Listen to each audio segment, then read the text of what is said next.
গীতার 23তম উপদেশে বলা হয়েছে, মূর্খ ও দুষ্ট মানুষের কাছে জ্ঞান দেওয়া উচিত নয়। তারা তা সহ্য করতে পারে না, তাদের অহংকার আহত হয়, আর সময় এলে তারা সেই মানুষকেই ক্ষতি করে। মানব জীবন অত্যন্ত মূল্যবান, তাই এটিকে বিফলে নষ্ট করা ঠিক নয়। এমন কর্ম করতে হবে যা ভবিষ্যৎ প্রজন্মকে পথ দেখাবে। শ্রীকৃষ্ণ অর্জুনকে বলেন যে জীবনের মর্যাদা বোঝে এমন মানুষই জীবনের সঠিক মূল্য নির্ধারণ করতে পারে। নিজেকে শ্রেষ্ঠ করে তুলতে পারলে একদিন বিশ্ব তার মর্যাদা স্বীকার করবে। জীবন অতীতে নেই, ভবিষ্যতে নেই, জীবন আছে এই বর্তমান মুহূর্তে, তাই বর্তমানটিকেই আনন্দে বাঁচতে হবে। শ্রীকৃষ্ণ বলেন তিনি তার বহু জন্মের স্মৃতি মনে রাখেন, কিন্তু মানুষ সেই স্মৃতি ভুলে যায়। মানুষ নিজের জীবনকে যোগ্য করে তোলার মাধ্যমেই সুখ সাফল্য অর্জন করতে পারে। ঈশ্বর জীবনে বহু সুযোগ দেন, কিন্তু ইন্দ্রিয়ের দাস হয়ে মানুষ সেসব সুযোগ কাজে লাগাতে পারে না। সৎকর্মের সুযোগ কখনো হারানো উচিত নয়। যে ব্যক্তি প্রতিদানের আশা ছাড়া নিজের কর্তব্য করে, তার জীবনই সত্যিকার অর্থে সফল হয়। ভুল কাজের পর ভালো কাজ করলেও পূর্বের পাপের প্রতিক্রিয়া কোনো না কোনো ভাবে ভোগ করতেই হয়। শ্রীকৃষ্ণ বলেন, সত্যিকারের যোগী সেই মানুষ যে নিষ্ঠার সঙ্গে নিজের কর্মকে ধর্ম বলে গ্রহণ করে, কিন্তু ফলাফলের প্রতি আসক্ত থাকে না। যে কর্মফল চায় না এবং অপছন্দও করে না, তাকেই সন্ন্যাসী বলা হয়। মানুষের জীবনে যে কোনো উচ্চ অবস্থান অর্জন করা সম্ভব যদি সে নিজের মনকে নিয়ন্ত্রণ করে এবং নিজের উপর আস্থা রাখে। ঈশ্বর দুর্বলতা দেন, কিন্তু মর্যাদা মানুষের নিজের মনই তৈরি করে।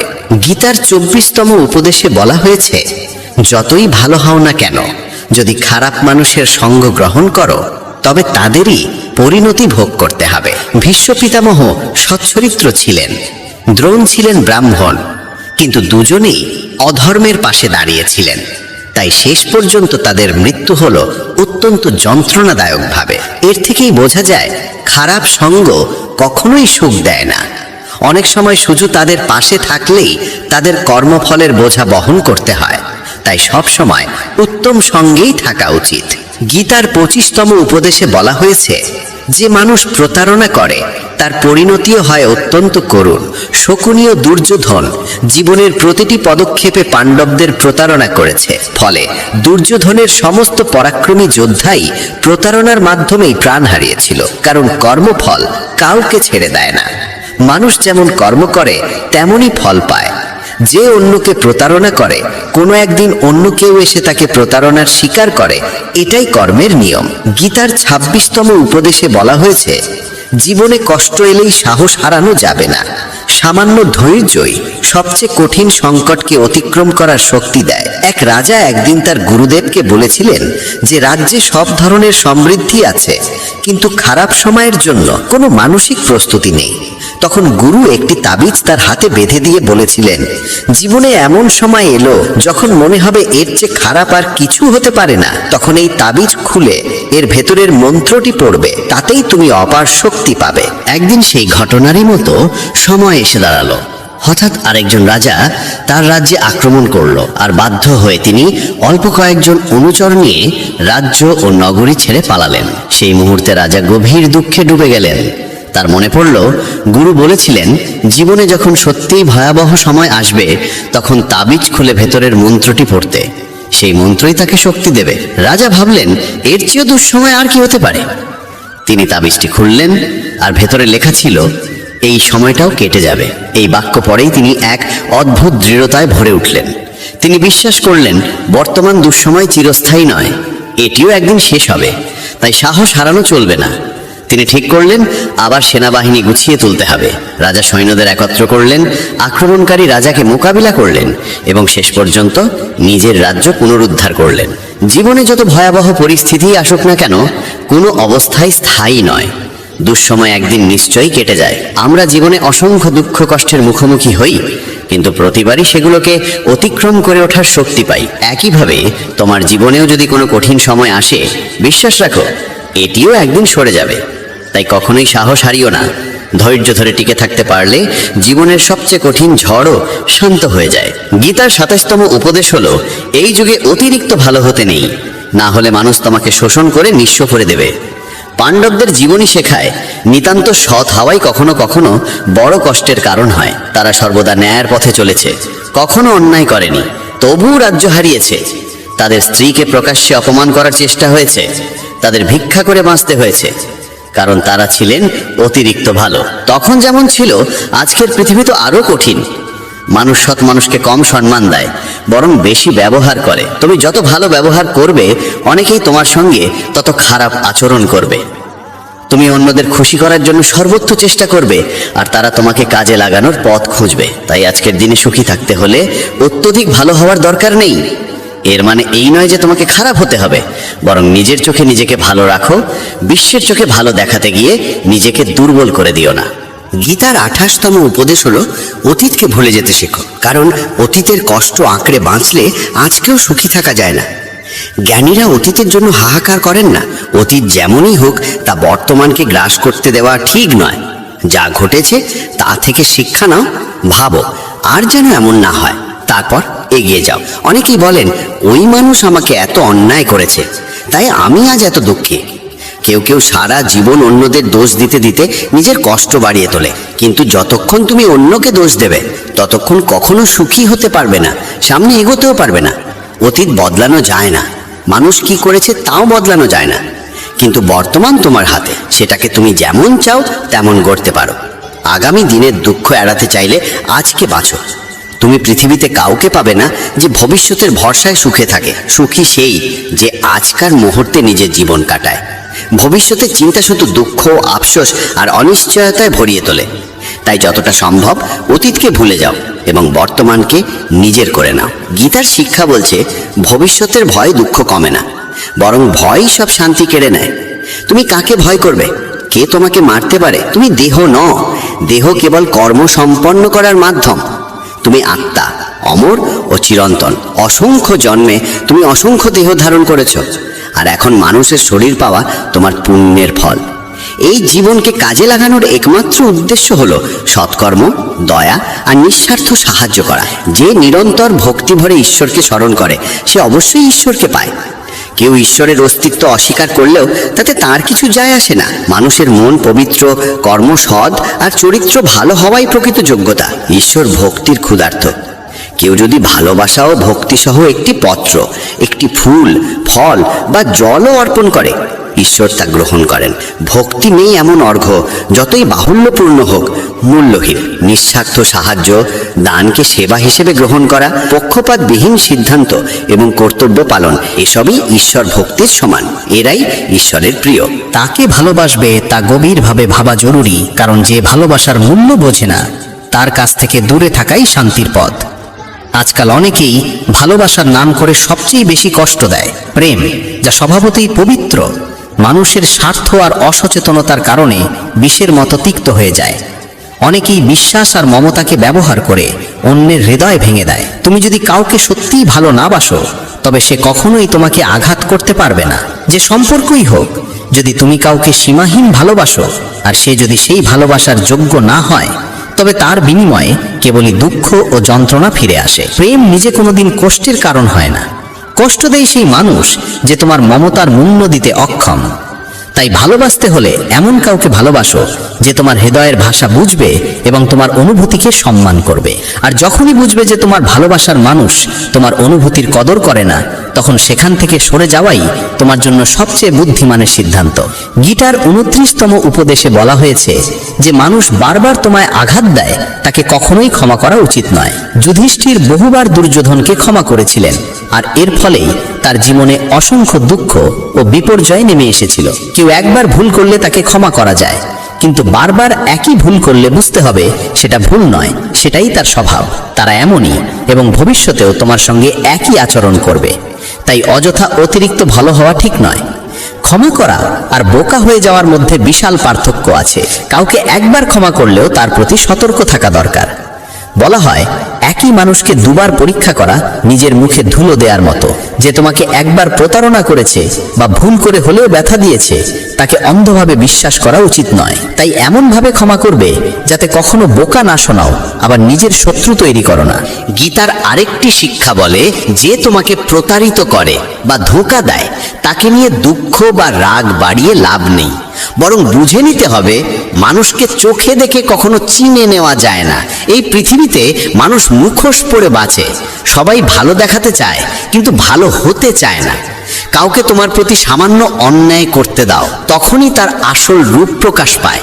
কিংবা যখন তোমার জীবনে দুঃসময় আসে, তখনই বুঝতে পারবে কে সত্যিকার অর্থে তোমার আপন।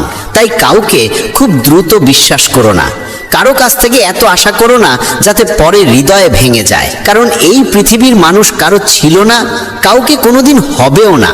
তাই নিজের মনকে ঈশ্বরের কাছে সমর্পণ করো, তখন দেখবে কেউ তোমাকে ভাঙতে পারবে না, কেউ তোমাকে আঘাত দিতে পারবে না। গীতার দ্বাদশ অধ্যায়ে শ্রীকৃষ্ণ অর্জুনকে বলেছিলেন, হে অর্জুন, তোমার মন, বুদ্ধি আর হৃদয় ঈশ্বরের প্রতি নিবেদন করো, তখন কেউ তোমার হৃদয়ে ভাঙতে পারবে না। এই পৃথিবীতে তুমি যাকে যত বেশি ভালোবাসো, সেই মানুষই তোমাকে সবচেয়ে বেশি কষ্ট দেয়। কারণ এখানে হৃদয়ের মূল্য নেই, অনুভূতির মূল্য নেই, কেবল স্বার্থের মূল্য। মানুষ তোমার থেকে কি পেতে পারে এই হিসেবেই তারা সম্পর্ক গড়ে তোলে। যতক্ষণ তুমি তাদের কাজে লাগো, ততক্ষণ তারা ভালো মানুষের মুখোশ পরে থাকে। স্বার্থ শেষ হওয়ার সঙ্গে সঙ্গে তাদের কথা, আচরণ সব বদলে যায়। তাই নতুন কাউকে দেখলেই বিশ্বাসে ভেসে যাবে না। তারা প্রথমে খুব ভালো দেখায়, কিন্তু সেটা কেবল নিজের সুবিধের জন্য। তুমি ফাঁদে পড়বে কিনা তা ঠিক করবে তোমার নিজের বুদ্ধি। গীতার তৃতীয় উপদেশে বলা হয়েছে, নিজের আত্মীয় স্বজনই তোমার সাফল্যে সবচেয়ে বেশি ঈর্ষান্বিত হয়। বাইরের লোক তোমার সুখ দুঃখের খোঁজ রাখে না, কিন্তু আত্মীয়রা তোমার জীবনের প্রতিটি পদক্ষেপে চোখ রেখে চলে। বাইরে থেকে তারা বলবে সফল হও, সুখে থাকো, কিন্তু তোমার সাফল্যের খবর শুনলে তারা খুশি হয় না। কখনো কখনো দুনিয়া তোমাকে সম্মান দেবে, প্রশংসা করবে, অথচ নিজের ঘরেই তুমি উপেক্ষিত থাকবে। মহাভারতের যুদ্ধও তো ছিল আপন ভাইদের মধ্যে। দুর্যোধন পাণ্ডবদের প্রতিটি আনন্দে, প্রতিটি সাফল্যে ঈর্ষায় কাতর হয়ে উঠত। তাদের পতন ঘটাতে সে সব রকম চেষ্টা করেছে। আর এই আপন ভাইদের মধ্যেকার ঈর্ষাই মহাভারতের ভয়াবহ যুদ্ধের জন্ম দিয়েছিল, যেখানে অসংখ্য প্রাণ হারিয়েছিল। বাইরের লোক তোমার জীবন কেমন চললো তাতে কিছু যায় আসে না, কিন্তু আত্মীয়দের মন তোমার সুখ সহ্য করতে পারে না। তারা মুখে মধুর কথা বলল, অন্তরে তোমার ভালো চায় না। তাই কাউকে নিজের মানুষ ভাবার আগে দেখে নাও সে সত্যিই তোমার আপন কিনা, নাকি শুধু ভান করছে। ভগবান শ্রীকৃষ্ণ বলেন, যতদিন সৃষ্টি থাকবে ততদিন দুঃখ মানুষের ছায়ার মতো তার সঙ্গে চলবে। যদি জীবনে তুমি যা চেয়েছো তা না পাও, তবে একবার ভেবে দেখো, যা পেয়েছো সেটাকেই যদি সত্যিকারের ভালোবাসতে শেখো। প্রার্থনা করার পরও ঈশ্বর যদি কিছু না দেন, সেই নিয়ে মন খারাপ না করে বরং সেই অসংখ্য আশীর্বাদের দিকে তাকাও যা প্রার্থনা ছাড়াই তিনি আমাদের দিয়েছেন। মানুষ যখন সুখী হয় তখন সে ছুটে যায় তার কাছে যাকে সে খুব ভালোবাসে, কিন্তু যখন মনে দুঃখ জমে তখন সে তাকায় সেই মানুষের দিকে যে তাকে সত্যিই ভালোবাসে। শুধু সম্পর্ক থাকা মানেই সম্পর্ক গড়ে ওঠে না, সম্পর্ক টিকে থাকে যত্নে, নিষ্ঠায়, পালন করার মাধ্যমে। যে সত্যিকারের হৃদয়কে ভেঙে তৃতীয় কারুর কাছে সুখ খুঁজতে যায়, সে শেষ পর্যন্ত প্রতারিতই হয়। দুটি সত্য মনে রাখা প্রয়োজন, এই জগতে সবকিছুই পরিবর্তনশীল এবং কারুর কোনো পৃথক অস্তিত্ব নেই। জীবনে ভালো কিছু চোখে না পড়লেও ভালো হওয়ার চেষ্টা থামিও না, এটাই জীবনের শ্রেষ্ঠ পথ। মানুষের কর্ম শুধু তার নিজের নয়, তার পরবর্তী প্রজন্মের জীবনকেও প্রভাবিত করে। নিজের কাছে যা আছে তা বাড়িয়ে বলা ঠিক নয়, তেমনি অন্যের প্রতি হিংসাও করা উচিত নয়। হিংসা মানুষের মন থেকে শান্তি কেড়ে নেয়। পিঠের পেছনে আঘাত করে শুধু শত্রুরা নয়, কখনো কখনো নিজেরাও বিশ্বাসঘাতক হয়ে ওঠে। কৃষ্ণ বলেন, শরীর নশ্বর হলেও আত্মা চিরন্তন। তা জানা সত্ত্বেও মানুষ এই নশ্বর দেহ নিয়েই অহংকার করে, যা সম্পূর্ণ অর্থহীন। শরীরের অহংকার ছেড়ে সত্যকে গ্রহণ করাই কর্তব্য। ভগবান বলেন, নিজেকে তার কাছে সমর্পণ করে দাও, এটাই সর্বোত্তম আশ্রয়। যে তার আশ্রয় বুঝে নেয় সে ভয়, দুঃখ, উদ্বেগ সবকিছু থেকে মুক্ত হয়। গীতায় লেখা আছে, ভীতু ও দুর্বল মানুষই সবকিছু ভাগ্যের ওপরে ছেড়ে দেয়। শক্তিশালী ও আত্মবিশ্বাসী মানুষ কখনো ভাগ্যের ওপর নির্ভর করে না। কৃষ্ণ বলেন, কেউ যদি বিপদের সময় তোমার কাছে পরামর্শ চায়, তবে পরামর্শের সঙ্গে তোমার উপস্থিতিও দাও, কারণ পরামর্শ ভুল হতে পারে, কিন্তু সঙ্গ কখনো ভুল হয় না। গীতা বলে, ক্রোধ তখনই পূর্ণ হয় যখন তা ধর্ম ও নীতির রক্ষায় ব্যবহৃত হয়, আর সহনশীলতা তখনই পাপ হয়ে ওঠে যখন তা অন্যায়কে টিকে থাকতে সাহায্য করে। আবার কৃষ্ণ উপদেশ দেন, নিজের দুঃখের জন্য পৃথিবীকে দোষ দিও না, নিজের মনকে বোঝাও, কারণ মন পাল্টাতেই দুঃখের অবসান ঘটে। সময় যার পরীক্ষা নেয় সেই জিনিসও মূল্যবান হয়ে ওঠে। তাই তো কাঁচা আঙুরের চেয়ে কিশমিশের দাম বেশি, আর মাটির চেয়ে মাটির পাত্রের মূল্যও বেশি। নীতি ও ষড়যন্ত্রে অর্জিত সুখ মানুষকে ভয় ও অস্থিরতার দিকে ঠেলে দেয়। শান্তি থাকে সেই সুখে যা আসে হৃদয়ের নির্মলতা থেকে। সে সুখ অল্প হলেও তাতে সত্যিকারের আনন্দ থাকে। কৃষ্ণ বলেন, আমার ইচ্ছা ছাড়া তোমাকে কেউ স্পর্শও করতে পারবে না, তবে ভয় কিসের যখন আমি তোমার সঙ্গে আছি। কোনো বিষয়ে সম্পূর্ণ জ্ঞান না থাকলে নীরব থাকা উত্তম, কারণ অপূর্ণ সত্য বহু সময় সম্পূর্ণ মিথ্যের থেকেও বিপজ্জনক। গীতায় বলা হয়েছে, তুমি নিজেকে দুর্বল ভাবে রেখেছ, নইলে তুমি যা করতে পারো তা অন্য কেউ পারে না। গতকাল বা আগামীকাল নিয়ে চিন্তা করো না, যা হবার তা হবেই, যা হয় তা ভালোর জন্যই হয়। তাই বর্তমানকে উপভোগ করো। কোনো কারণেই রাগ করো না, চিৎকার করো না, মন খারাপ করো না, মনে শান্তি রাখো, ভেবে সিদ্ধান্ত নাও, কারণ শব্দে শব্দে মেটে না, নীরবে মেটে। আমরা প্রত্যেকেই ভালো ও মন্দের মিশ্রণে তৈরি। যারা ভালোর গুণকে যত্ন করে তারাই সাফল্য পায়। নিজেকে এমনভাবে গড়ে তোলো যে যেখানে থাকবে সেখানে সবাই তোমায় ভালোবাসবে, যেখান থেকে চলে যাবে সেখানে সবাই তোমায় মনে করবে, এবং যেখানে যাওয়ার কথা সেখানে পৌঁছানোর আগে সবাই তোমার অপেক্ষা করবে। যারা তোমার অস্তিত্বকে মূল্য দেয় না তাদের ছেড়ে দেওয়া ভালো। তোমার অবস্থাও খারাপ নয়, তোমার ভাগ্যও খারাপ নয়, শুধু সময় একটু কঠোর, আর সেটাও চিরস্থায়ী নয়। তাই দুশ্চিন্তা করো না। তুমি কাউকে প্রতারণা করে জয়ী হলে জেনে রেখো, কারোর ওপরে যে অন্যায় হয় তার বিচার একদিন না একদিন ঈশ্বর ফেরত দেবেনই। অত্যন্ত আবেগী মানুষ যখন নিজের আবেগ হারিয়ে পাথর হয়ে যায়, তখন সে পাথরের থেকেও কঠিন হয়ে ওঠে। গীতা বলে, রাগের মুহূর্তে নেওয়া সিদ্ধান্ত জীবন পর্যন্ত নষ্ট করে দিতে পারে। জগতের সবকিছু কর্মফল অনুযায়ী হলেও ঈশ্বরের সঙ্গে সংযোগ কেন প্রয়োজন? কারণ আমরা কর্মের গভীর সত্য জানি না। সত্য ও অসত্যের বিচারের সম্পূর্ণ জ্ঞান কেবল ঈশ্বরই দেন। তাকে জানলেই কর্ম সুকর্মে পরিণত হয়। সম্মান রক্ষার লড়াইয়ে কখনো একা পড়ে গেলে ভয় পেও না, কিন্তু কারো সামনে নিজেকে ভেঙে পড়তে দিও না। নিজেকে জিতে নিতে পারলে তবেই অন্যের সম্মান পাওয়া যায়। যে পৃথিবীকে বদলাতে চেয়েছে সে হার মানে, যে নিজেকে বদলায় সে জিতে যায়। শব্দ বেছে বলো, কারণ তোমার কথা তোমার শিক্ষার পরিচয়। সৌন্দর্য মানে রূপ নয়, সৌন্দর্য মানে সুন্দর মন, সুন্দর ভাবনা, সুন্দর আচরণ। সত্যিকারে ভালো কাজ কখনো সম্মানের আশা করে না, কাজ নিজেই তাকে সম্মানের যোগ্য করে তোলে। দুর্বলরা ক্লান্ত হলে থেমে যায়, বিজয়ীরা তখনই থামে যখন জিতে যায়। ঈশ্বর যে পথে তোমার জন্য দরজা খুলে দেন তা কেউ বন্ধ করতে পারে না। গীতায় লেখা, ফিরে গিয়ে শুরুটা বদলানো যায় না, কিন্তু যেখানেই দাঁড়িয়ে থাকো সেখান থেকেই নতুন শুরু করে শেষটা বদলে দেওয়া যায়। ঈশ্বরের সিদ্ধান্ত সবসময় আমাদের ইচ্ছার থেকেও শ্রেষ্ঠ হয়। যে নীরবতাকে বোঝে সে পূজনীয়। সে মা হোক, স্ত্রী হোক, প্রেমিক হোক বা ঈশ্বরই হন, মন যদি পবিত্র না হয় তবে শুধু মন্দিরে যাওয়া কোনো উপকারে লাগে না। জীবনের 5 কঠিন সত্য। নিজের দুঃখ লুকাতে হয়, কারণ কারোর সত্যিই তাতে আগ্রহ নেই। সবকিছু সবার সঙ্গে বলা যায় না, কারণ সবাই তোমার মঙ্গল চিন্তা করে না। নীরব থাকা দরকার, কারণ কিছুই চিরস্থায়ী নয়। একা থাকতে শেখা প্রয়োজন, কারণ কেউ চিরদিন পাশে থাকে না। অন্যের উপরে অতিরিক্ত নির্ভর করলে নিজের অস্তিত্ব হারিয়ে যায়। ক্ষমা সেই ফুলের মতো যাকে পিষলে সে আরো সুগন্ধ ছড়ায়। জীবনের সবচেয়ে কঠিন কাজ নিজের মনকে চেনা। তবুও চেষ্টা করা উচিত। মন যদি নিজের নিয়ন্ত্রণে না থাকে তবে সে শত্রুর মতো আচরণ করে। এতটা কথা বলো না যে মানুষ তোমার চুপ হয়ে যাওয়ার অপেক্ষায় থাকে। এতটাই বলো যে তুমি নীরব হলে আবার তোমাকে শুনতে সবাই উৎসুক থাকে। পরিবর্তনই প্রকৃতির নিয়ম। যাকে তুমি মৃত্যু ভাবো সেটাই অন্য রূপে নতুন জীবন। এক মুহূর্তে মানুষ ধনী হয়, অন্য মুহূর্তেই সব হারায়।